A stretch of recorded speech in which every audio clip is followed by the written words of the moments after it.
کریم کی ایک آیت پڑھ ہی لیتے ہیں، ہے نا؟ پھر باقی سبق دہرا دیتے ہیں ان کا۔ ابو عبید بھی چلے گئے، انہوں نے سوچا ہوگا شاید پچھلا ہی سبق دہرائیں گے، ان کو بلا لیتے ہیں، میسج کرتا ہوں ان کو۔ حضرت جی جو گردان تھی اعضا کی یہ تھوڑی مختلف ہے۔ کون سی؟ اعضا اور یا اوضو کی۔ ہاں، یہ کیسے ہمیں پتہ چلے گا کہ کون سی مختلف کرنی ہے؟ اس کا قاعدے قاعدہ میں آپ تو آئی۔ آگے پڑھو گے، جب گردانیں کمپلیٹ ہو جائیں گی نا، پھر وہ والی گردانیں پڑھائیں گے جو قاعدے سے ہٹ کے ہوتی ہیں۔ اچھا یہ ان میں ہے۔ میں نے بتایا تھا کہ ایک قاعدہ ہے تعلیل کا، اس میں کیا ہوتا ہے کہ حروف کو آپس میں جوڑ دیا جاتا ہے تاکہ پڑھنے میں دشواری نہ ہو۔ جیسے ہے، اسی کو لے لو، آزا ہے نا، یہ آزا اصل میں آوازہ تھا۔ آزا کیا تھا اصل میں؟ آوازہ، یعنی فعلہ کے وزن پر ہی تھا۔ جو ماضی کے 3 اوزان ہیں نا، فعلہ، فعیلہ، فعولہ، ان کے علاوہ کوئی بھی فعل نہیں آ سکتا ہے۔ اگر کوئی آ رہا ہے تو سمجھو اس میں تعلیل ہوئی ہے۔ تعلیل ہوئی ہے مطلب حروف کو آگے پیچھے کیا گیا ہے کسی قاعدے کے مطابق، وہ قاعدے آپ بعد میں پڑھو گے تعلیل کے۔ تو آزا بھی اصل میں آوازہ تھا۔ اب ان کی گردان کیسے ہوگی؟ ان کی گردان بھی جس حساب سے ہم حروف کو بدل کے جو حرف لائیں گے اس حرف کو لے کے ہم نے چلنا ہے۔ تو اس کی گردان آپ جب ایک بار یاد کر لو گے تو باقی ساری گردانیں اسی کے مطابق ہوں گی۔ جیسے آزا ہے تو آزا، آزا، آزو، آزت، آزتا، ازنا، اس حساب سے اس کی گردان ہوگی۔ تو یہ پڑھو گے آپ بعد میں قاعدے، فی الحال وہی پڑھو جو ابھی کتاب میں آ رہا ہے، جس حساب سے ہماری ترتیب چل رہی ہے۔ چلو وید بھائی بھی آگے، تو پہلے قرآن کریم کا ترجمہ پڑھ لیتے ہیں ایک آیت کا، اس کے بعد آگے چلتے ہیں۔ تو کل پڑھا تھا ہم نے اعوذ باللہ من الشیطان الرجیم، تو ترجمہ اس کا یاد ہے؟ سناؤ مجھے ترتیب سے اعوذ باللہ من الشیطان الرجیم کا ترجمہ ایک ایک حرف کر کے، جیسے پڑھایا تھا۔ میں پناہ لیتا ہوں ہوں باللہ اللہ کی، من الشیطان شیطان سے، رجیم جو مردود ہے، چھٹکارا ہوا ہے۔ بہت اچھا، اب پوری آیت پڑھو اور پوری آیت کا ترجمہ کرو۔ اعوذ باللہ من الشیطان الرجیم، میں پناہ لیتا ہوں اللہ کی شیطان مردود سے۔ ہوں یوں کہو پناہ مانگتا ہوں، لیتا ہوں کے بجائے مانگتا ہوں زیادہ اچھا لگ رہا ہے ترجمہ۔ جی اس میں گویا اللہ تعالیٰ سے دعا کی جا رہی ہے کہ میں پناہ مانگ رہا ہوں، اے اللہ تو پناہ عطا کر دے، اس لیے مانگنا زیادہ اچھا لگ رہا ہے۔ چلو ٹھیک ہے، اسی حساب سے اب آپ نے ترجمہ کرنا ہے، ایک ایک لفظ کا اس کو سمجھ کے، کون سا فعل ہے، کون سا اسم ہے، فعل کا کیسے ترجمہ ہو رہا ہے، کون سا صیغہ ہے، ٹھیک ہے؟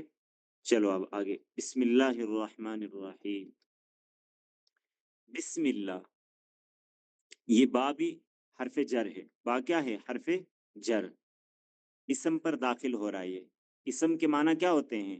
نام، اسمن، اسمن مانے نام، تو یہ بھی اصل میں اسمن تھا۔ تو اب اسمن کے بجائے یہاں پر کیا کیا گیا؟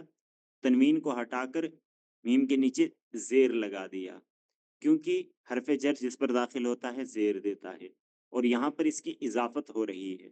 اس اضافت کا قاعدہ بھی آپ نے پڑھا نہیں، جس کی وجہ سے تنوین گر گئی ہے، ورنہ اصل میں اسمن تنوین بھی تھی، تو تنوین گر گئی تو اس کے بعد حرف جر لگ گیا، تو اسم کے اخیر میں کیا آ گیا؟ زیر آ گیا۔ تو اور ساتھ میں ایک اور قاعدہ ہے وہاں پر، جو ہے کہ وہ قاعدہ بھی آپ پڑھو گے کہ اگر حمزہ کے پڑھنے میں دشواری ہو رہی ہو اور حرف جر داخل ہو رہا ہو تو حمزہ کو گرا دیا جاتا ہے۔ تو اصل میں تھا بسم اللہ، اسمن تھا نا، تو اسمن کے نیچے ہم نے زیر لگا دی تو اسمی ہو گیا، شروع میں با لگا دیا تو بی اسمی ہوا تھا، لیکن حمزہ کے پڑھنے میں دقت ہو رہی ہے، یہ قاعدہ آپ بعد میں پڑھو گے۔ تو فی الحال اتنا یاد رکھو حمزہ کو یہاں پر گرا دیا گیا, تو کیا بن گیا بسم اللہ, سیدھے بن گیا بسمی. ٹھیک ہے, تو کیا ترجمہ ہوگا؟ با کا معنی ساتھ, اسمن مانے نام, اسمن کے معنی کیا ہوتے ہیں؟ نام. تو بسمی نام کے ساتھ, لفظی ترجمہ کیا ہوا؟ نام کے ساتھ. کس کے نام؟ اللہ ہی, اللہ کے.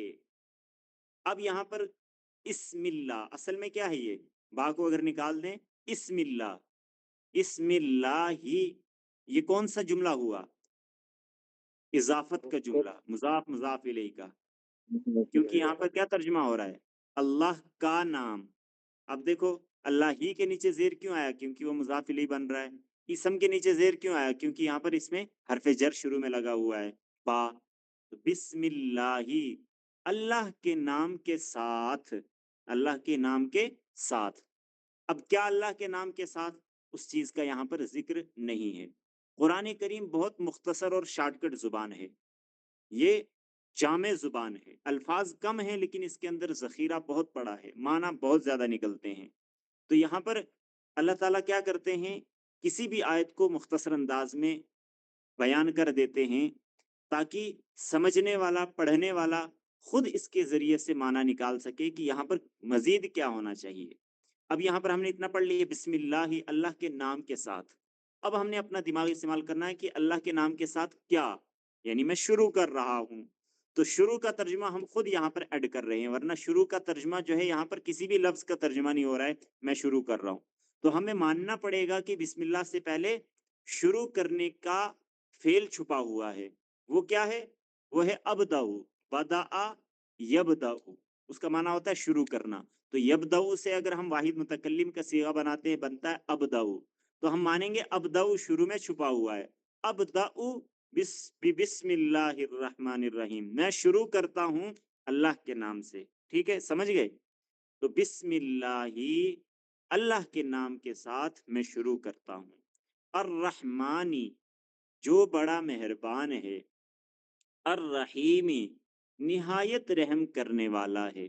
الرحمن مانا بڑا مہربان, اور رحمان اللہ کے علاوہ کسی کو نہیں کہا جاتا, صرف اللہ کو کہا جا سکتا ہے رحمان, کیونکہ رحمان کہتے ہیں ایسا رحم کرنے والا کہ اس کے علاوہ کوئی اور ویسا رحم نہیں کر سکتا. تو ترجمہ کریں گے اس کا, رحمان اور رحیم کا اصل میں ترجمہ ایک ہی ہوتا ہے, لیکن فرق یہی ہے کہ رحمان ایسی مہربانی کرنے والا, ایسی رحمت کرنے والا, ایسی نرمی کرنے والا کہ جس کے علاوہ کوئی اور ویسی مہربانی نہیں کر سکتا. اور الرحیم اللہ کے علاوہ بھی کہا جا سکتا ہے, جیسے قرآن کریم میں ہی اللہ کے نبی صلی اللہ علیہ وسلم کو بھی رحیم سے کہا گیا ہے, رحیم سے تعبیر کیا گیا ہے, رحیم سے پکارا گیا ہے. تو رحمان اللہ کے علاوہ کوئی نہیں ہو سکتا, رحیم اللہ کے علاوہ بھی کسی کے لیے بولا جا سکتا ہے. تو دیکھو اب ترجمہ, بسم اللہ, اللہ کے نام کے ساتھ, یعنی اللہ کے نام کے ساتھ شروع کرتا ہوں. الرحمانی, جو بڑا مہربان ہے, الرحیمی, نہایت رحم کرنے والا ہے. ٹھیک ہو گیا اس کا ترجمہ. میننگ میں نے لکھا ہی نہیں, میننگ انشاءاللہ آپ کو لکھا دیں گے. ٹھیک ہے, اچھا جی, رحمان اور رحیم ارے کے آخر میں زیر کیوں آئی ہے؟ اللہ کے نام کے آگے زیر تو آئی ہے, وہ سمجھ آ گیا, ٹھیک, مگر رحمان اور رحیم کے آخر میں بھی زیر. جی موصوف رحمان. صفت کا جملہ ہے. الرحمانی کیا ہے؟ موصوف ہے. اور یہ الرحمانی اور الرحیمی, یہ دونوں صفت ہیں, یہاں پر دونوں اللہ کی صفت بن رہی ہیں. اللہ موصوف ہے, اللہ کیا ہے؟ موصوف. اور موصوف ہونے کے ساتھ ساتھ میں اللہ یہاں پر جو ہے کہ مضاف الیہ بھی بن رہا ہے, مضاف الیہ بن رہا ہے پچھلے جملے کے اعتبار سے. اسم مضاف ہے اور اللہ مضاف الیہ ہے, اور مضاف الیہ پورا جملہ آپس میں مل کر جار مجرور کا جملہ بنا, یہ ترکیب کا طریقہ ہوتا ہے. اور پھر جار مجرور پورا جملہ مل کر موصوف بنا. اس کے بعد الرحمانی, اس کی صفت جس کو کہا جاتا ہے صفت اول, الرحیمی صفت ثانی, یعنی ایک ہی موصوف کی دو صفتیں بھی ہوتی ہیں. یہ قاعدے آپ نحو قاسمی میں بہت آگے چل کے پڑھو گے. تو فی الحال اتنا یاد رکھو, اللہ یہاں پر موصوف ہے اور موصوف کے نیچے زیر تھی. ٹھیک, اور قاعدہ ہے کہ موصوف جیسا ہوگا صفت بھی ویسی لائی جائے گی. صفت رحمانی لایا, اس کے نیچے بھی زیر آئی. رحیمی, یہ دوسری صفت آئی, اس کے نیچے بھی زیر آیا. ٹھیک ہے, سمجھ گئے؟ صفت ہونے کی وجہ سے. حضرت رحمان اور رحیم دونوں کا معنی الگ ہے۔ اصل میں دونوں کا معنی ایک ہے، اصل میں دونوں کا معنی ایک ہے، لیکن اس معنی کو فٹ کرنے کے اعتبار سے اس میں فرق آ رہا ہے، یعنی استعمال کے اعتبار سے۔ رحمان کا معنی بھی ہے مہربانی کرنے والا، رحیم کا معنی بھی ہے مہربانی کرنے والا، لیکن میں نے آپ کو فرق سمجھا دیا۔ رحمان کہتے ہیں ایسی مہربانی کرنے والا کہ جس کے علاوہ کوئی اور ویسی مہربانی نہیں کر سکتا، تو گویا یہ رحمان صرف اللہ کے ساتھ خاص استعمال کیا جا سکتا ہے، کسی اور کو ہم رحمان نہیں کہہ سکتے۔ رحیم ایسی مہربانی کہ جیسی مہربانی کوئی اور بھی کر سکتا ہے، جیسے بندہ مہربان ہوتا ہے، کسی بندے کے اندر رحمت کی صفت غالب ہوتی ہے، بڑی زیادہ نرمی کرنے والا، رحمت کرنے والا، تو ہم اس کو رحیم کہہ سکتے ہیں لیکن رحمان نہیں کہہ سکتے۔ ٹھیک ہے، بولنے میں معنی ایک ہی جیسے آتے ہیں، لیکن چونکہ اگر ہم دونوں کا سیم معنی کریں گے، میں شروع کرتا ہوں اللہ کے نام سے جو بڑا مہربان ہے، جو بڑا مہربان ہے، تو عجیب سا لگے گا، تو اس لیے ہم تھوڑے سے الفاظ بدل دیتے ہیں، جو بڑا مہربان ہے اور رحیم نہایت رحم کرنے والا ہے۔ اچھا جیسے شروع میں اگر مطلب الگ طور پر دیکھا جائے اگر با نہیں ہو تو اس کو ایسے بھی مطلب کہ ہو سکتا ہے اسم اللہ الرحمن اگر ہم الرحیم بالکل مطلب بولو کہ گے تو جر معنی نہ بدل ہو جائیں گے نا، اگر بولو گے اسم اللہ، اللہ کا نام، الرحمن الرحیمی، جو مہربان ہے، جو نہایت رحم کرنے والا ہے، کیا اللہ کا نام؟ اب جب ہم با لگا دیتے ہیں نا اللہ کے نام کے ساتھ، وہیں سے ہمیں یہ سمجھ میں آ جاتا ہے کہ ہم یہاں پر جو کام کرنے جا رہے ہیں وہ اللہ کا نام لے کر اس نام کے ساتھ ہی یہ کام کر رہے ہیں، اور ساتھ سے ہمیں سمجھ میں آ جاتا ہے کہ اس کو پڑھ کر اس کے ذریعے سے ہم شروع کر رہے ہیں، اس لیے ہم وہاں پر معنی نکالتے ہیں، شروع کرنے کا فعل مانتے ہیں۔ اب دو اس کے شروع میں ہے، اگر با نہیں لگاؤ گے پھر اب دو نکالنے کا کوئی سینس ہی نہیں بنتا کہ اب دو آپ کیسے نکالو گے، لیکن با جب یہاں پر استعمال ہوتا ہے اسی سے سمجھ میں آ جاتا ہے کہ اس کے نام کے ساتھ شروع کیا جا رہا ہے۔ ٹھیک ہے، اتنی زیادہ گہرائی میں ابھی مت جاؤ، پریشان ہو جاؤ گے، تو فی الحال جتنا جو قاعدہ بتایا جا رہا ہے بس اسی کو سمجھ لو، آسان آسان قاعدے ابھی آپ کو پڑھائے گئے ہیں، ابھی آپ بڑی لمبی گہرائی میں جاؤ گے۔ نحو قاسمی کی جو کتاب ہے، میں نے کتاب سے بھی آپ کو قاعدے ابھی نہیں پڑھائے ہیں، اس کتاب کو ہم دوبارہ سے پڑھیں گے۔ ابھی فی الحال میں نے شارٹ کٹ آپ کو بہت معمولی اور آسان جو قاعدے تھے وہ کچھ سمجھا دیے ہیں، تو اب ان کو ڈیٹیل میں ہم پڑھیں گے مثالوں کے ساتھ، لمبی لمبی مثالیں، لمبے لمبے جملے آئیں گے، وہاں پر ساری چیزیں آپ کو سمجھ میں آئیں گی، فی الحال اتنی گہرائی میں مت جاؤ، ٹھیک ہے؟ چلو اب ہم لوٹتے ہیں اپنے سبق کی طرف، تو آج میں نے جیسے کہ کہا تھا اپنا سبق ہم ریوائز کریں گے، اس کو دہرائیں گے، کیونکہ بہت ساروں کے اسباق چھوٹے بھی ہیں، چلو آج تھرسڈے بھی ہے، ویسے تھرسڈے کو چھٹی رہتی تھی لیکن ایک حاضری بھی ہوئی تھی، تو چلو اسی بہانے سے آج کلاس بھی ہو گئی اور جن کا سبق چھوٹا تھا ان کا سبق بھی ریپیٹ ہو جائے گا۔ تو سب سے پہلے دیکھو دروس اللغہ، دروس اللغہ کو کھول لو، دروس اللغة العربية لغیر الناطقین بها، اس کا معنی کیا ہے دروس اللغة العربية لغیر الناطقین بها؟ اس کا معنی ہے عربی زبان کے اسباق، عربی زبان کے اسباق، لغیر الناطقین بها، ان لوگوں کے لیے جو بول نہیں سکتے ہیں، یعنی جاہلوں کے لیے، اور عربی زبان جو نہ جانتا ہو وہ گویا جاہل ہے، اس لیے کہا کہ ان لوگوں کے لیے جو بولنا نہیں جانتے، گنگے ہیں۔ تو کہاں تک؟ یہ حرف ہے جی لاسٹ میں جو لاسٹ میں بھی ہا ہے یہ حرف ہے ہاں، یہ دو حرف ہیں، ایک با ہے ایک ہا، اس کا دو کیا حرف مطلب ہے آپس میں ملے ہیں۔ مطلب کیا ہے اس کا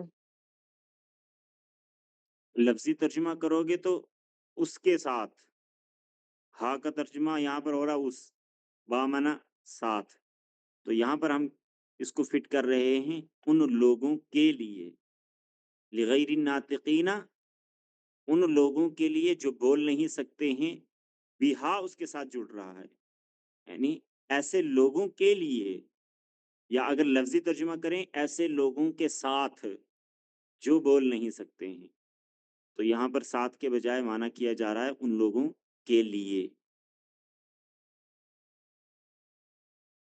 یہ کہاں تک ہوئے تھے اس کے اسباق؟ آپ لوگوں نے کہاں تک پڑھے تھے زینب الردا؟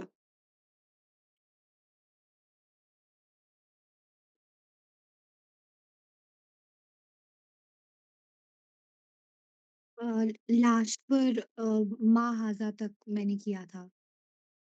ماں ہاضا تک. زینب آپ نے یہ پڑھا ماں ہاضا؟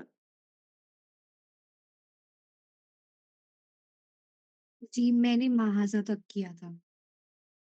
مطلب سمجھو آپ شروع میں ہی ہو. تو چلو دیکھو شروع سے، جلدی جلدی دیکھتے جاؤ.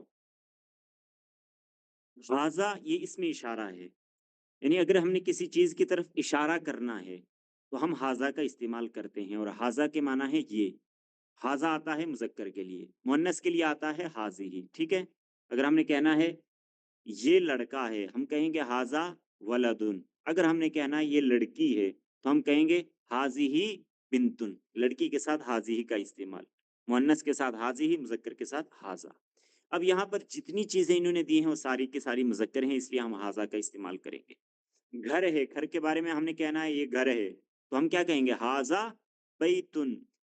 ہاضا مسجدن، یہ مسجد ہے. ہاضا بابن، بابن کا معنی دروازہ، یہ دروازہ ہے. ٹھیک. ہاضا کتاب، یہ کتاب ہے. ہاضا قلم، یہ قلم ہے. کوئی بھی چیز سامنے ہے ہم نے اس کی طرف اشارہ کرنا ہے، ہم ہاضا کے استعمال کر کے اس کے بعد اس چیز کا نام لیں گے اور اس کے اخیر میں پیش لگائیں گے، تنوین لگائیں گے. اس لیے کہ یہ ہاضا بھی یہاں پر مبتدا خبر کا جملہ بن رہا ہے. ہاضا مبتدا بن رہا ہے اور قلم خبر بن رہی ہے، کیونکہ اس سے بات ہمیں پوری سمجھ میں آ رہی ہے. اس لیے خبر کے اخیر میں تنوین لگتی ہے. ہاضا قلم، یہ قلم ہے. بات کمپلیٹ ہو گئی، کیونکہ یہاں پر اسم سے شروع ہو رہا ہے. ہاضا کیا ہے؟ اسم اشارہ، اشارہ ہے لیکن اسم اشارہ، اس کو اسم ہی بولتے ہیں. تو اسم سے شروع ہو رہا ہے اس لیے جملہ اسمیہ، اور جملہ اسمیہ جملہ خبریہ کی قسم ہے. تو اس لیے یہاں پر یہ کیا ہے؟ مبتدا اور خبر کا جملہ بن رہا ہے. ٹھیک. ہاضا مکتبن، یہ ٹیبل ہے، میز ہے. ہاضا سریرن، بیڈ ہے. ہاضا کرسیون، یہ کرسی ہے. آ جاؤ ماضا کی طرف. اب ہم نے کسی کی چیز کے بارے میں خبر دینی ہے کہ یہ کتاب ہے، یہ قلم ہے، تب تو ہم ہاضا کا استعمال کریں گے. ہاضا قلم، ہاضا مسجد، جو آپ پڑھ چکے ہو. لیکن اگر ہم نے کسی سے سوال کرنا ہے اور سوال کر کے ہم نے پوچھنا ہے کہ یہ ہے کیا. آپ نے میز پہلی بار دیکھا تو آپ پوچھنا چاہتے ہو یہ کیا ہے. آپ نے مسجد پہلی بار دیکھی، پوچھنا چاہتے ہو یہ کیا ہے. تو آپ سوال کرو گے تو کیسے سوال کرو گے؟ تو آپ نے کرنا یہ ہے کہ اس میں اشارہ سے پہلے ماں لگا دینا ہے. ماں ہاضا، ماں کا معنی یہاں پر ہوگا کیا. ماں کا معنی کیا. آپ کے ذہن میں سوال آ سکتا ہے ماں آپ نے فعل میں پڑھا ہے کہ ماں کا معنی ہوتا ہے نہیں. دیکھو ماں کا معنی کہیں پر ہوتا ہے نہیں، کہیں پر ہوتا ہے کیا، کہیں پر ہوتا ہے جو. تو ماں الگ الگ قسم کا ہوتا ہے. اس ماں کو جو یہاں پر ماں استعمال ہو رہا ہے جس کی معنی کیا ہے، جو سوال کے لیے استعمال ہو رہا ہے، اس کو ہم کہتے ہیں ماں استفہامیہ. ماں استفہامیہ. استفہام کا معنی ہوتا ہے سمجھانا، یعنی سمجھانے والا ماں. ایسا ماں جس کے ذریعے سے ہم کوئی بات سمجھ سکتے ہیں. تو سمجھتے ہیں سوال پوچھ کے، تو گویا سوال کے لیے استعمال ہوتا ہے. اور وہ جو ماں ہم نے پڑھا تھا فعل کے اندر، ما فعلا، اس ماں کو کہتے ہیں ماں نافیہ. نفی کا معنی ہوتا ہے نہیں، تو نافیہ نہیں کو بتانے والا، نہیں کرنے والا. تو ماں نافیہ تھا وہاں پر، اور یہاں پر ماں استفہامیہ ہے. ٹھیک. تو یہ جب بھی شروع میں اس میں اشارہ سے پہلے استعمال ہوتا ہے تو اس کے معنی ہوتے ہیں کیا. یہ سوال کرنے کے لیے استعمال ہوتا ہے. ہم نے پوچھنا یہ کیا ہے. پہلے تو ہم نے کہا یہ میز ہے، ہاضا مکتبن. لیکن اگر ہم نے پوچھنا یہ کیا ہے تو ہم ہاضا اس میں اشارہ سے پہلے ماں لگا دیں گے. ماں ہاضا مانا ہو جائے گا یہ کیا ہے. ماں ہاضا یہ کیا ہے. ٹھیک. پھر دوسرا سوال ہم نے پوچھنا ہے کیا یہ میز ہے یا پھر یہ کرسی ہے. ہمیں فرق سمجھ میں نہیں آ رہا، دو چیزوں کے درمیان شک ہے. تو شک والی بات کو مکمل طریقے سے جاننے کے لیے ہم آ کے ذریعے سے سوال کریں گے، یعنی حمزہ شروع میں لگائیں گے. اسی چیز کا نام لے کر اس سے پہلے حمزہ لگا دیں گے تو جملہ سوالیہ بن جائے گا. جیسے ہم نے پوچھنا ہے کیا یہ میز ہے یا یہ کرسی ہے تو ہم کہیں گے احاذا مکتبن او ہاذا سریرن، احاذا مکتبن او ہاذا کرسیون. کیا یہ میز ہے یا پھر یہ کرسی ہے. تو دو چیزوں کے بارے میں اگر ہمیں شک ہو رہا ہے، مسجد دیکھیے اب سمجھ میں نہیں آ رہی یہ مسجد ہے یا گھر ہے، تو ہم سوال کریں گے احاذا مسجد ام بیتن، یا پھر ایک ہی سوال فی الحال لے لو جو انہوں نے یہاں پر دیا ہے.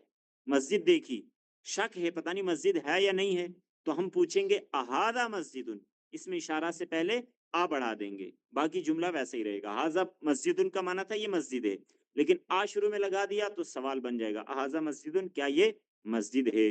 جواب دینے والا نعم یا لا کے ذریعے سے جواب دے گا. جب بھی سوال آ کے ذریعے سے پوچھا جائے تو جواب دینے والا یا نعم کا استعمال کرے گا یا لا کا استعمال کرے گا. اب سوال پوچھا اہذا مسجد، کیا یہ مسجد ہے؟ آپ کو لگتا ہے مسجد ہے تو آپ کہو گے نعم، ہاں. اس کے بعد وہی جملہ دوہراؤ گے آ کو نکال کے. کیا کہو گے؟ نعم ہاذا مسجد، ہاں یہ مسجد ہے. سوال پوچھا اہذا بیتن، جواب دو گے نعم ہاذا بیتن.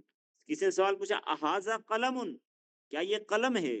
آپ کو لگتا ہے یہ تو قلم نہیں ہے، یہ تو کچھ اور ہے، تو آپ جواب دو گے لا ہاذا، جو چیز ہے وہ بتاؤ. ٹھیک ہے. اگر سوال پوچھا جا رہا قلم کی جگہ کچھ اور، کیا ہو سکتا ہے؟ پینسل. پینسل کی عربی آتی ہے مرسامن. تو آپ کو لگتا ہے یہ تو قلم نہیں ہے، یہ تو پینسل ہے. اب سوال پوچھنے والے نے سوال پوچھا اہذا قلم، کیا یہ قلم ہے؟ آپ نے کہنا ہے نہیں یہ تو پینسل ہے. تو کیسے جواب دو گے؟ پہلے لا، انکار کرو گے، لا نہیں یہ پین نہیں ہے. پھر کیا ہے وہ جملہ بولو گے، یہ پینسل ہے تو اس کی عربی بناؤ گے لا کے بعد ہاذا مرسامن. سوال پوچھا ہاذا قلم، جواب دو گے لا ہاذا مرسامن. ٹھیک. اور جو ماں کے ذریعے سے سوال پوچھا جا رہا اس میں نام یا لا کا استعمال نہیں کیا جاتا ہے جواب میں، لیکن آ کے ذریعے سے سوال ہے تو اس میں نام یا لا کے ذریعے سے ہم جواب دیں گے. اہذا مفتاح، کیا یہ چابی ہے؟ جواب دو کہ لا ہاذا قلم، یہ تو قلم ہے، تو کہو گے لا ہاذا قلم، یہ قلم ہے. ٹھیک. آ جاؤ نیچے تمرین. وہی ماں کے ذریعے سے سوال کیا جا رہا ما ہاذا، یہ کیا ہے؟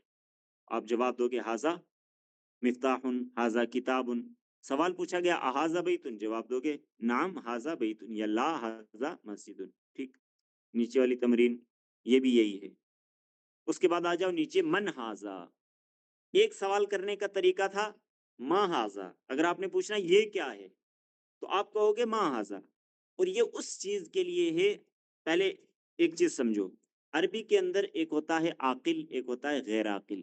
عاقل انسان، جنات، فرشتے جو عقل رکھتے ہیں اس کو کہتے ہیں ہم عاقل. اور جو عقل نہیں رکھتے جیسے چیزیں ہیں، درخت ہیں بے جان چیزیں ہیں، جانور وغیرہ ہیں، یہ سب غیر عاقل میں آتے ہیں. اور غیر عاقل کے لیے اگر ہم نے سوال کرنا ہے تو اس کے لیے ماں کا استعمال ہوگا. اس کے لیے ہم کیا استعمال کریں گے؟ ماں. اگر ہم نے غیر عاقل چیز کے بارے میں پوچھنا ہے، ٹیبل کے بارے میں غیر عاقل ہے، بیڈ کے بارے میں غیر عاقل ہے، مسجد، گھر، ساری چیزیں کیا ہیں؟ غیر عاقل ہیں. بھینس کے بارے میں پوچھنا ہے، اس کی عربی آتی ہے جاموس، تو اس کے بارے میں پوچھنا ہے تو وہ بھی غیر عاقل ہے. اور دیگر جانوروں کے بارے میں، گھوڑے کے بارے میں پوچھنا ہے حصان، تو وہ بھی بے جان ہے، یہ غیر عاقل ہے تو جاندار ہے وہ، لیکن عربی میں یہ ساری چیزیں غیر عاقل شمار کی جاتی ہیں، یعنی ان کو عقل نہیں ہے. تو جتنی بھی غیر عاقل چیزیں ہیں ان کے لیے سوال کرنا ہے تو ماں کا استعمال ہوگا. لیکن جو عاقل ہیں، انسان وغیرہ ہیں، ان کے لیے سوال کرنا ہے تو وہاں پر ماں کا استعمال نہیں ہوگا. اب سامنے گھوڑا کھڑا ہے، میں نے پوچھنا یہ کیا ہے تو میں کیا کہوں گا؟ ما ہاذا. جواب دینے والا بولے گا ہاذا حصان. ٹھیک. لیکن اگر سامنے بندہ کھڑا تھا، آدمی کھڑا تھا، اب میں نہیں پوچھ سکتا کہ ما ہاذا یہ کیا ہے، میں نے پوچھنا ہے یہ کون ہے، تو اس کے لیے میں من کا استعمال کروں گا. عاقل کے لیے کس کا استعمال ہوتا ہے؟ ماں کی جگہ من کا استعمال. من ہاذا، یہ کون ہے. اور من کا معنی کیا ہوتا ہے؟ کون. آدمی کھڑا ہے، میں پوچھوں گا من ہاذا، یہ کون ہے. جواب دینے والا بولے گا ہاذا رجل، یہ تو آدمی ہے. ٹھیک. اگر سامنے مؤنث کھڑی ہے، لڑکی کھڑی ہے، تو اس کے لیے حاضی کا استعمال کریں گے. مؤنث کے لیے بتایا تھا حاضی آتا ہے، تو میں پوچھوں گا من حاضی، آپ جواب دو گے حاضی طالبۃن، حاضی بنتن. ٹھیک ہو گیا. من کا کنسپٹ سمجھ میں آ گیا. عاقل کے لیے من کا استعمال ہوتا ہے. نیچے آ جاؤ. ما حاذا، حاذا مسجدن، یہ ساری مثالیں دی ہیں. ان مثالوں کو آپ نے پڑھنا ہے، ان کا ترجمہ سمجھنا اور یاد کرنا ہے. اور دوسری بات یہ کہ یہاں پر بہت ساری میننگ ہے جن کا آپ کو ترجمہ ہی معلوم نہیں ہوگا، تو دیکھ لو. کسی نے میننگ لکھی ہے ان سب کی؟ اگر کسی نے لکھی ہے ان سب کی میننگ تو گروپ میں بھیج دینا فوٹو اٹھا کے. میرے خیال سے ہویت بھائی نے کچھ لکھی تھی، پتہ نہیں پھر ساری لکھی ہیں یا نہیں، تو بھیج دینا تاکہ ان سب تک بھی پہنچ جائے. جیسے طبیبن مانا ڈاکٹر، من ہاذا کے نیچے دیکھو، طبیبن مانا ڈاکٹر، ولدن مانا لڑکا، ہاذا طبیبن یہ ڈاکٹر ہے، ہاذا ولدن یہ لڑکا ہے، من ہاذا یہ کون ہے؟ جواب ہاذا طالبن یہ طالب علم ہے، ہاذا ولدن کیا یہ لڑکا ہے؟ جواب لا نہیں، ہاذا رجلن یہ آدمی ہے۔ نیچے ما ہاذا یہ کیا ہے؟ ہاذا مسجدن یہ مسجد ہے۔ من ہاذا، اب دیکھو عاقل ہے تو من کا استعمال کیا، یہ کون ہے؟ جواب ہاذا تاجرن یہ تاجر ہے۔ نیچے کتا، ہاذا کلبن یہ کتا ہے۔ اگر سوال پوچھنا ہے تو کیا پوچھیں گے؟ ما ہاذا یہ کیا ہے؟ جواب دینے والا بولے گا ہاذا کلبن یہ کتا ہے۔ ہاذا کلبن کیا یہ کتا ہے؟ لا نہیں، ہاذا قطن یہ بلی ہے، قطن مانا بلی، ٹھیک۔ ہاذا حمارن یہ گدھا ہے، ہاذا حمارن کیا یہ گدھا ہے؟ لا نہیں، ہاذا حصان یہ گھوڑا ہے۔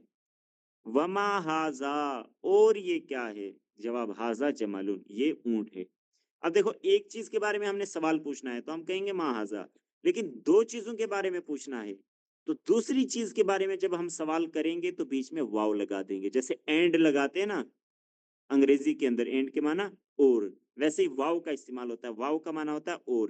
اگر میں نے سوال پوچھا ما ہاذا وما ہاذا یہ کیا ہے اور یہ کیا ہے، تو دونوں چیزوں کے بارے میں ہم دیکھیں گے، اچھا یہ تو میز ہے تو ہم جواب دیں گے ہاذا مکتبن وہذا کرسیٌ، تو وہاں پر جواب میں بھی ہم کیا کریں گے؟ ایک جواب دینے کے بعد دوسرے جواب سے پہلے واو کا استعمال کریں گے، اسی طریقے سے سوال میں بھی، ٹھیک۔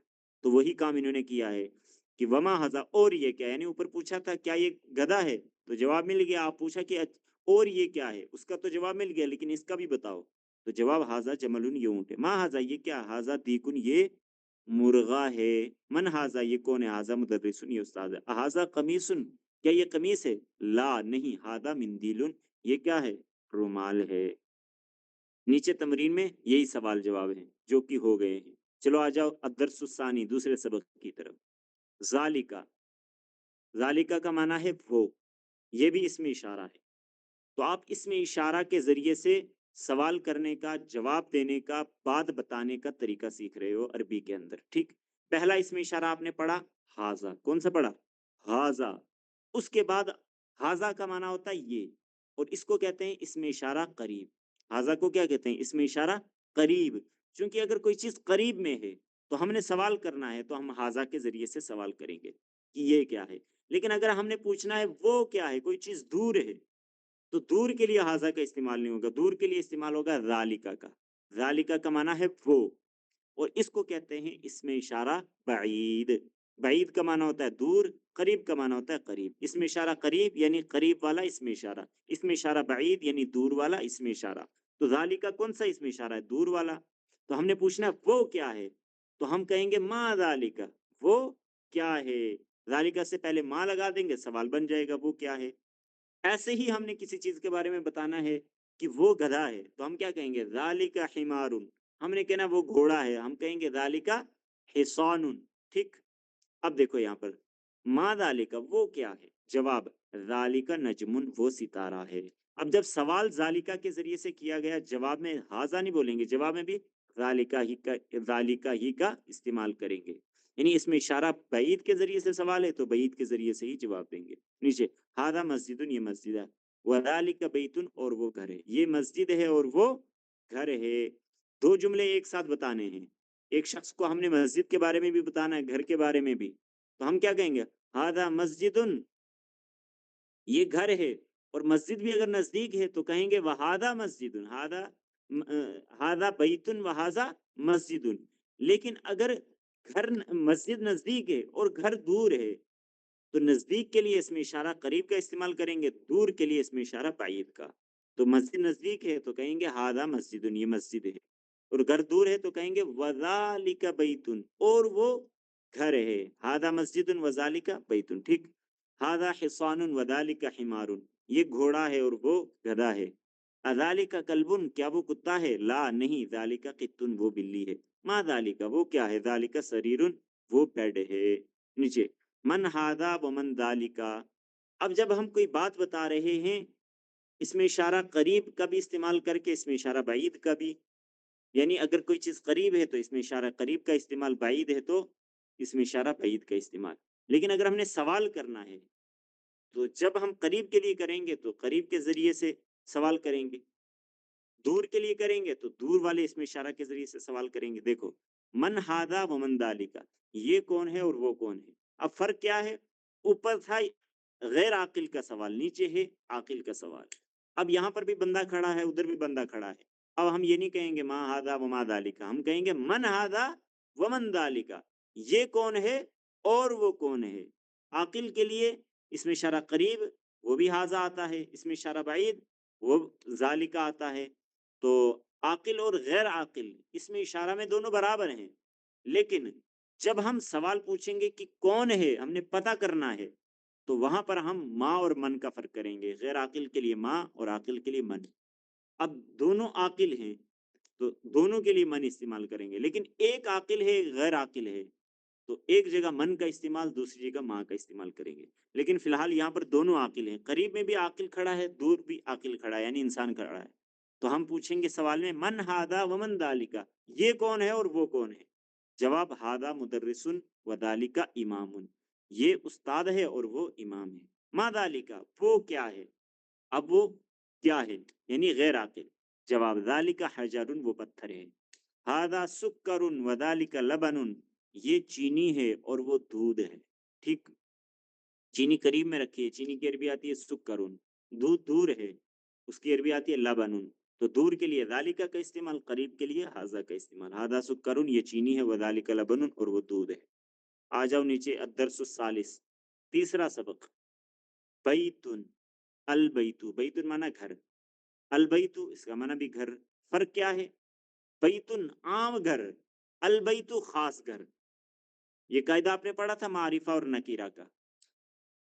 دو چیزیں ہوتی ہیں عربی میں، ایک ہوتا ہے معرفہ، ایک ہوتا ہے نکیرہ۔ معرفہ کہتے ہیں عام کو، کوئی بھی عام چیز ہے، جیسے گھر، گھر بول دیا، یہ عام ہے، کوئی بھی گھر مراد ہو سکتا ہے، میرا گھر بھی، آپ کا گھر بھی، اس کا گھر بھی، تو اس کو کہیں گے نکیرہ۔ لیکن ایک چیز ہوتی ہے خاص، میں نے کہہ دیا یہ والا گھر، اشارہ کر کے بتا دیا یہ گھر، تو اب یہ خاص ہو گیا، اب کوئی اور گھر مراد نہیں ہو سکتا، اب یہی جس کی طرف اشارہ کیا ہے، یہ میرا گھر ہے تو وہی مراد ہو سکتا ہے، اس کو کہتے ہیں خاص، ٹھیک۔ یا بندے کا نام لے لیا، میں نے کہہ دیا حامد، تو یہ کیا ہو گیا، معرفہ ہو گیا، کیونکہ خاص ہے۔ میں نے کہہ دیا آدمی، یہ نکرہ ہے، چونکہ یہ عام ہے، آدمی سے کوئی بھی آدمی مراد ہو سکتا ہے، حامد بھی، خالد بھی۔ معرفہ عربی میں اس کو کہتے ہیں جو خاص ہو، نکرہ اس کو کہتے ہیں جو عام ہو، ٹھیک۔ اب دیکھو یہاں پر فرق، معرفہ کے اوپر ہمیشہ الف لام لگتا ہے، معرفہ کے اوپر کیا ہوتا ہے، ہمیشہ الف لام لگتا ہے، نکرہ کے اوپر الف لام نہیں لگتا ہے۔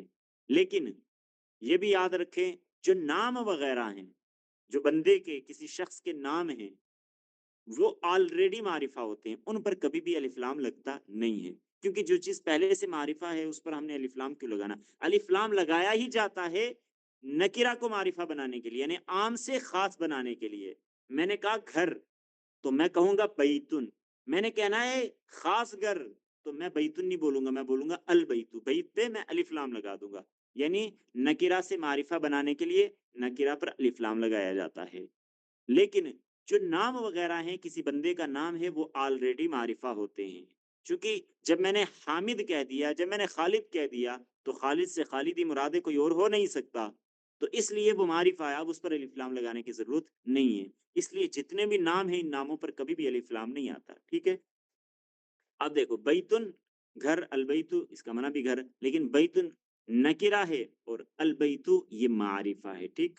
جو خاص ہوتا ہے اس کو معرفہ بولتے ہیں، اور عام سے خاص بنانے کے لیے کیا طریقہ ہے، اس عام پر ہم الف لام لگا دیں گے، وہ خاص بن جائے گا، یعنی معرفہ بن جائے گا۔ کتاب الکتاب، قلم القلم، جمل الجمل، جمل مانا ہوتا ہے اونٹ، باقی کا مانا آپ کو معلوم ہے۔ القلم مکسور، پین ٹوٹا ہوا ہے، مکسور کا مانا ہوتا ہے ٹوٹا ہوا۔ تو یہاں پر ہم جملہ بنا رہے ہیں، اور کون سا جملہ، جملہ خبریہ، مبتدا خبر والا جملہ۔ دیکھو اسم سے شروع ہو رہا ہے نا، القلم اسم ہے، مکسور خبر ہے، تو مبتدا اور خبر سے مل کر جملہ خبریہ، اور چونکہ خبر کے اوپر ہمیشہ تنوین ہوتی ہے، اس لیے اس کے اوپر تنوین لائی۔ مبتدا ہمیشہ معرفہ ہوتا ہے، اس لیے مبتدا کے اوپر ہم نے الف لام لایا۔ قلم تھا، لیکن چونکہ یہاں پر ہم نے اس کو مبتدا بنایا اور مبتدا معرفہ ہوتا ہے، تو اس لیے ہم نے اس پر الف لام لگا دیا. الف لام لگانے سے القلم یہ معرفہ ہو گیا. ٹھیک. القلم مکسور، قلم ٹوٹا ہوا ہے. الباب مفتوح، دروازہ کھلا ہوا ہے. الولد جالس، لڑکا بیٹھا ہے. والمدرس واقف، اور استاد کھڑا ہے. اب دو باتیں بتانی ہیں. لڑکا بیٹھا ہے، استاد کھڑا ہے، تو کیسے کہیں گے؟ بیچ میں واو کا استعمال کر کے باقی دونوں جملہ خبریہ بنا دیں گے. الولد جالس، لڑکا بیٹھا ہے. والمدرس واقف، اور استاد کھڑا ہے. بس اسی کے سوال جواب ہے نیچے. چھوڑو ان سوالوں اور جوابوں کو. جی جیسے یہ بولیں گے کہ کیا لڑکا بیٹھا ہوا ہے؟ کیا لڑکا بیٹھا ہوا ہے؟ لڑکا بیٹھا ہوا ہے، اس کی عربی بناؤ. الولد جالس. تو شروع میں حمزہ لگا دو. الولد جالس. الولد جالس. تو یہاں پر ایک حمزہ کون سا ہے؟ الف لام والا. اور اس سے پہلے حمزہ کون سا ہے؟ سوالیہ، سوال کے لیے. الولد جالس. اور یہاں پر ایک اور قاعدہ بھی استعمال ہوتا ہے، وہ آگے جا کے آپ پڑھو گے کہ ایسے جملوں کو سوالیہ جملہ بنانے کے لیے اس کے شروع میں حل لگاتے ہیں. حل کا معنی بھی ہوتا ہے کیا. جیسے آ کا استعمال کیا نا آپ نے، احاذا بیتن. تو جو معمولی جملے ہوتے ہیں، چھوٹے موٹے جملے ہوتے ہیں، وہاں پر ہم نے سوال کرنا ہے، ہم آ کا استعمال کرتے ہیں. لیکن جو مبتدا خبر کے جملے ہیں یا پھر بڑے بڑے جملے ہیں، ان کے شروع میں ہم نے سوالیہ انداز اختیار کرنا ہے یا ان کو سوالیہ جملہ بنانا ہے، تو ان کے شروع میں حل لگتا ہے. اور جیسے آ کا جواب دیتے ہوئے نام یا لا کا استعمال کرتے ہیں، اسی طریقے سے حل کا جواب دیتے ہوئے بھی نام یا لا کا استعمال کرتے ہیں. آ کا معنی بھی ہے کیا، حل کا معنی بھی ہے کیا. اب یہاں پر آ کے ذریعے سے اگر آپ سوال کرو گے تو جملہ بن جائے گا، لیکن تھوڑا سا مزہ نہیں آ رہا سوال کرنے میں. الولد جالس. لیکن آپ جب حل بولو گے نا، الولد جالس، تو وہاں پر جملے کی خوبصورتی بڑھ جائے گی. اور معنی وہی ہے، الولد جالس، کیا لڑکا بیٹھا ہوا ہے. تو جواب دیا جائے گا نعم الولد جالس، ہاں لڑکا تو بیٹھا ہوا ہے. تو فی الحال آپ نے چونکہ آ کا جملہ بنانا سیکھا ہے، تو آ کے ذریعے سے ہی آپ سوال کر سکتے ہیں.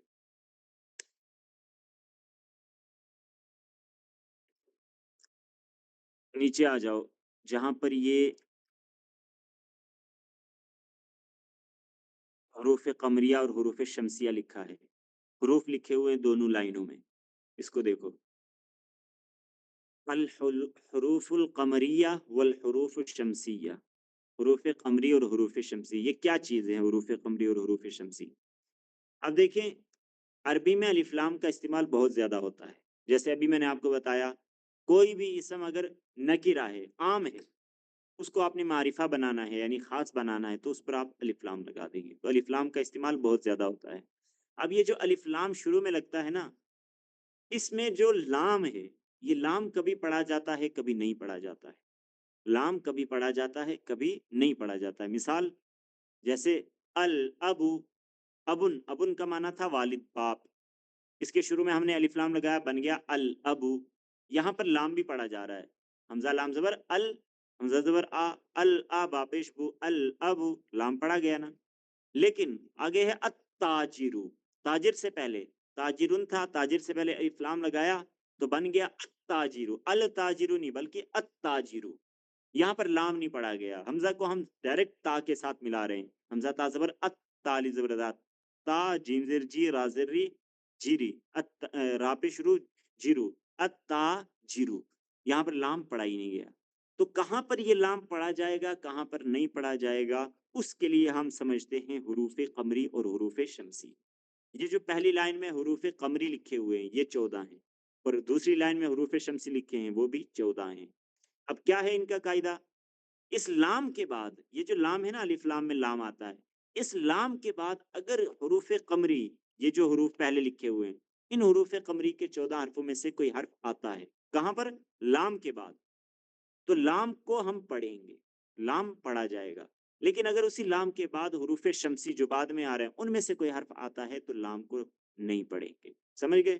لام کے بعد حروف قمری آ رہے ہیں تو لام پڑھا جائے گا، اگر حروف شمسی آ رہے ہیں تو لام نہیں پڑھا جائے گا. ساری مثالیں انہوں نے دی ہیں یہاں پر 14 کے 14 حروف ہیں 14 کے 14 حرفوں کی مثال دی ہے سب سے پہلے حروف قمری میں حمزہ ہے تو مثال دی ہے ابن کے ذریعے سے حمزہ سے شروع ہو رہا ہے نا ابن تو دیکھو الابو الف لام لگایا لام پڑھا جا رہا ہے نیچے با البابو بابن تھا البابو حمزہ الف لام لگایا تو لام پڑھا جا رہا ہے جنتن جنت تھا تو الجنت حمزہ لام زبر اللام پڑھا جا رہا ہے لیکن آگے آپ دیکھو گے حروف شمسی تو دیکھو سب سے پہلے حروف شمسی میں تا ہے تو تاجرن تھا شروع میں الف لام لگایا تو بن گیا التاجرو لام نہیں پڑھا گیا کیوں نہیں پڑھا گیا کیونکہ لام کے بعد حروف شمسی میں سے تا آ رہا تھا اس لیے لام کو ہم نے نہیں پڑھا نیچے سا ثوب ثوبن ثوب کا معنی ہوتا ہے لہسن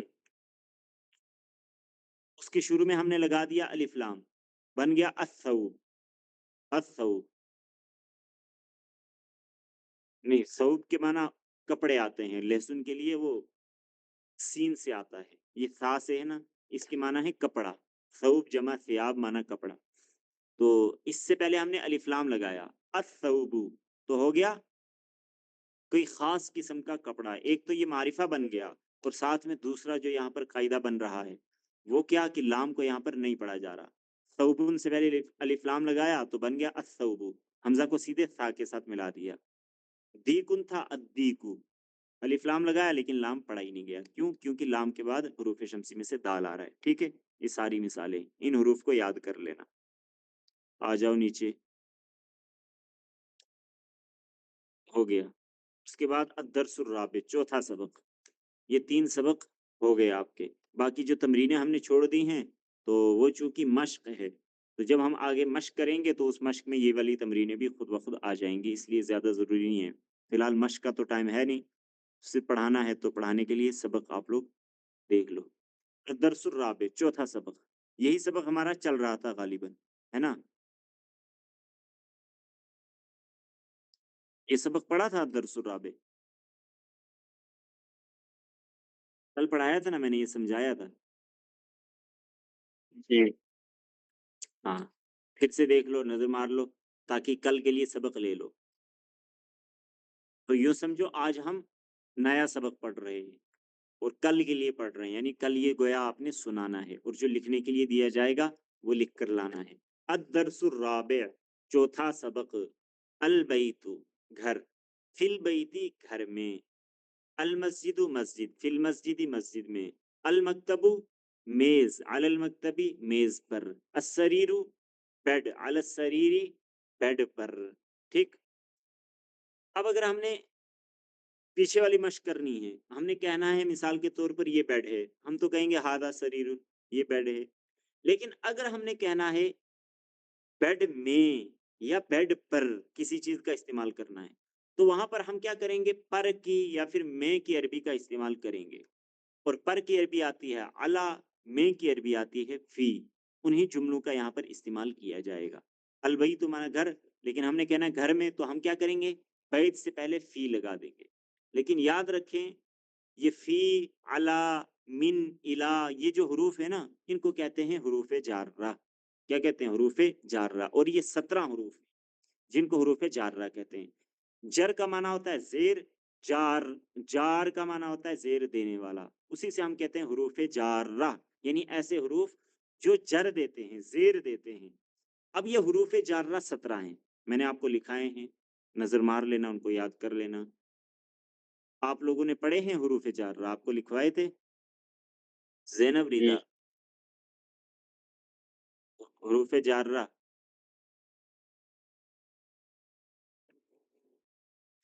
چلو جس کے پاس لکھے ہوئے ہوں گے حروف جارہ ان کو بھیج دینا بورڈ پر لکھے تھے ایک دن میں نے شاید آپ اس دن نہیں تھے تو اگر نہیں ہوں گے تو چلو مجھے بتانا تو بھیج دوں گا حروف جارہ 17 ہیں ٹھیک ہے یہاں پر جتنے حروف آ رہے ہیں فی الا علا ہیں من یہ سارے کے سارے بھی حروف جارہ میں سے ہیں اب یہ کیا کام کرتے ہیں جس پر بھی آئیں گے اس پر زیر دیں گے اس پر زیر دینے کا مطلب اس کے آخری حرف پر زیر دیں گے جب بھی عربی میں کہا جائے نا اس پر زیر آئے گی یا اس پر زبر آئے گا تو مطلب ہوتا ہے اس کے اخیر میں کہوں کہ یہ جو بیت ہے البیت اس میں زیر آئے گا کیونکہ اس سے پہلے فی لگا ہے تو زیر آنے کا مطلب اس کے اخیر میں زیر آئے گا. تو آج کے بعد جب بھی میں بولوں گا اس پر زیر آئے گا یا اس پر جر آئے گا تو سمجھ جاؤ کہ آخری حرف پر. ٹھیک ہے. تو البیت اس سے پہلے فی حرف جر لگا دیا تو بیت کے نیچے اب زیر آئے گا. ٹھیک ہے. تو کیا ہو جائے گا؟ البیت سے ہو جائے گا فل بیتی، مانا ہو جائے گا گھر میں، چونکہ فی کا مانا ہوتا ہے میں، اللہ کا مانا ہوتا ہے پر. دیکھو اب نیچے اینا محمد، محمد کہاں ہے؟ اینا کا مانا ہوتا ہے کہاں، محمد کا مانا محمد. تو سوال پوچھنا ہے ہم نے محمد کہاں ہے تو ہم کہیں گے اینا محمد، محمد کہاں ہے. کسی بھی چیز کے بارے میں ہم نے پوچھنا ہے وہ کہاں ہے تو ہم اس چیز سے پہلے اینا کا استعمال کریں گے اور پھر اس چیز کا نام لیں گے. وہ خود بخود سوالیہ جملہ بن جائے گا. ہم نے پوچھنا ہے پین کہاں ہے، ہم پوچھیں گے اینا قلم. ہم نے پوچھا مسجد کہاں ہے، کہیں گے اینا مسجد. ہم نے کہنا ہے گھر کہاں ہے، اینا بیتن. ہم نے کہنا لڑکا کہاں ہے، اینا والدن. ٹھیک. اب جب جواب دینے والا جواب دے گا تو جواب دینے والا اس کا نام نہیں لے گا، چونکہ سوال میں نام لے چکا ہوں. تو جواب دینے والا ضمیر کا استعمال کرے گا. وہ کون سی ضمیر ہے؟ وہ ہے ہوا. ہوا کا معنی ہوتا ہے وہ. اب میں نے سوال کیا کہ محمد کہاں ہے، جواب دینے والا بولے گا وہ کمرے میں ہے. تو وہ کی عربی آتی ہے ہوا، تو ہم ہوا کا استعمال کریں گے. ہم یہاں پر محمد نہیں لگائیں گے. ہم یہ نہیں کہیں گے محمد فی الغرفتی، ہم کہیں گے ہوا فی الغرفتی، وہ کمرے میں ہے. کمرے کی عربی آتی ہے غرفہ، میں کی عربی آتی ہے فی. تو ہو گیا فی الغرفتی کمرے میں. ہوا شروع میں لگا دیں گے تو مانا ہو گیا وہ کمرے میں ہے. سوال پوچھا اینا یاسر، یاسر کہاں ہے، جواب دینے والا جواب دے گا ہوا فی الحمامی، وہ غسل خانے میں ہے. ٹھیک. اسی طریقے سے نیچے تک. اس کے بعد تمرین ہے، آنے والے سوالوں کا جواب دو. تو جتنے سوال ہیں جنہوں نے یہ تمرین نہیں لکھی ہے وہ کل اس تمرین کو لکھ کے لانا. پہلے سوال لکھنا، آگے ان کے جواب لکھنا. جیسے اوپر سوال ہیں اور آگے جواب ہیں ویسے ہی ہو بہو سوال اور جواب ہونا چاہیے. یعنی سوال میں کہا گیا این الکتاب، کتاب کہاں ہے. جواب میں اب آپ نے بتانا ہے، پہلے اردو بنانی ہے کہ کتاب میز پر ہے. تو اب سب کی عربی ڈھونڈو، میز کی ڈھونڈو عربی، کتاب کی ڈھونڈو، پر کی ڈھونڈو، پھر اس کو فٹ کرو. پھر کیسے فٹ کرو گے؟ سب سے پہلے آپ اس کتاب کو لکھو گے، لیکن کتاب کا چونکہ نام نہیں لکھنا ہے، کتاب آلریڈی آ چکا ہے. تو کتاب کی طرف لوٹنے والی ضمیر وہ کون سی ہے؟ ہوا. سب سے پہلے وہ لکھو گے، وہ ضمیر ہوا. اس کے بعد آپ پر کی عربی لاؤ گے، وہ ہے علا. اس کے بعد میز کی عربی لاؤ گے، وہ ہے المکتب. تو جملہ بنے گا ہوا علی المکتبی، وہ میز پر ہے. این محمد، محمد کہاں ہے، جواب دو گے ہوا فی المسجدی، وہ مسجد میں ہے. این الساعہ، گھڑی کہاں ہے. این یاسر، یاسر کہاں ہے. این آمینہ، تو آمینہ کہاں ہے. آمینہ تو فی الغرفتی، سوال کا انداز بدل گیا، آ لگا دیا شروع میں. یہاں پر شک ہو رہا تھا کہ آمینہ پتہ نہیں کمرے میں ہے یا نہیں، تو سوال پوچھنا ہے، آ کے ذریعے سے پوچھیں گے آمینہ تو فی الغرفتی، کیا آمینہ کمرے میں ہے. جواب دینے والا جواب دے گا نعم ہی فی الغرفتی، ہاں وہ کمرے میں ہے. سوال ایاسر فی المطبخ، کیا یاسر مطبخ میں ہے. جواب دینے والا لا کے ذریعے سے یا نام کے ذریعے سے جواب دے گا. تو آپ نے جواب لکھ کر لانا ہے. من فی الغرفتی، کمرے میں کون ہے، جو ہے بتاؤ. ومن فی الحمام، اور غسل خانے میں کون ہے. واو کا استعمال ہوا سوال میں، جواب میں بھی واو کا استعمال کرو. ماذا علی المکتبی، ٹیبل پر کیا ہے، میز پر کیا ہے، جواب دو کہ کیا ہے، جو بھی ہے وہ لکھو. ماذا علی السریر، بیڈ پر کیا ہے، جواب دو اور لکھو. ٹھیک. اس کے بعد نچلی تمرین میں انہوں نے کہا ہے کہ پڑھو اور لکھو آخری حرف کی رعایت کرتے ہوئے. یعنی آخری حرف پر کیا آنا چاہیے، پیش آنا چاہیے، زیر آنا چاہیے، زبر آنا چاہیے. تو آپ کو قاعدہ معلوم ہے، المدرسہ تو یہاں پر پیش آئے گی، تنوین بھی نہیں آئے گی کیونکہ الف لام لگا ہے شروع میں، ورنہ آتا مدرسہ تن. تو الف لام ہے تو المدرسہ تو، اور شروع میں حرف جر ہے فی. اگر المدرسہ سے پہلے فی لگا دیں گے تو المدرسہ تو سے ہو جائے گا المدرسہ تی. کیا بن جائے گا؟ فی المدرسہ تی، چونکہ اس سے پہلے حرف جر لگ گیا. ٹھیک. فی البیتی، البیت، الغرفۃ، یہ پڑھنا ہے خالی. نیچے 10 جملے ہیں، ان 10 کے 10 جملوں کی عربی آپ نے اردو آپ نے یاد کرنی ہے. یعنی پہلے ان کو عربی میں پڑھنا ہے، پھر ان کی اردو یاد کرنی ہے. پھر اس کے بعد ان 10 کے 10 جملوں کو آپ نے کاپی پر ترجمے سمیت لکھ کر لانا ہے. سوال بھی لکھے ہوئے ہیں، جواب بھی لکھے ہیں. جہاں پر سوال جواب ہے وہاں سوال بھی ہے، جواب بھی ہے. بس آپ نے کیا کرنا ہے، عربی اور آگے اس کی اردو لکھ کے لانی ہے. تو لکھنے کے 2 کام ہیں، پہلی والی تمرین اس کے جواب، اور پھر اس کے بعد یہ والی تمرین اس کے سوال اور اس کے جواب. ٹھیک ہے. تو یہ آپ کا سبق دہرا دیا گیا ہے۔ اب آئندہ آپ تمام لوگ کوشش کریں ہر سبق میں موجود رہنے کی، اس سے ہمیں بھی پریشانی نہیں ہوتی، آپ لوگوں کو بھی دقت نہیں ہوگی، سبق آسانی سے سمجھ میں آ جائے گا۔ جب چھوٹ جاتا ہے پھر ہمیں بھی پڑھانے میں کنفیوژن ہو جاتی ہے، اچھا اب کچھ وہ ہیں جن کو سمجھ میں آ رہا ہے، کچھ وہ ہیں جن کو نہیں آ رہا، پھر تھوڑا پڑھانے کا طریقہ مشکل ہو جاتا ہے، ہمارے لیے بھی مشکل ہو جاتا ہے۔ تو اس لیے جب ہمیں پتا ہو کہ بھی سب کو ایک طریقے سے لے کے چلنا ہے تو ہمارے لیے بھی آسان رہتا ہے، اس لیے کوشش کریں سارے کے سارے حاضر رہنے کی۔ تو انشاءاللہ جتنا ہمارا وقت ہے کوشش کریں گے اب اپنا اتنا ہی وقت دینے کی اور آپ کا اتنا ہی وقت لینے کی، ٹھیک؟ بس یہ کام کل کر لینا۔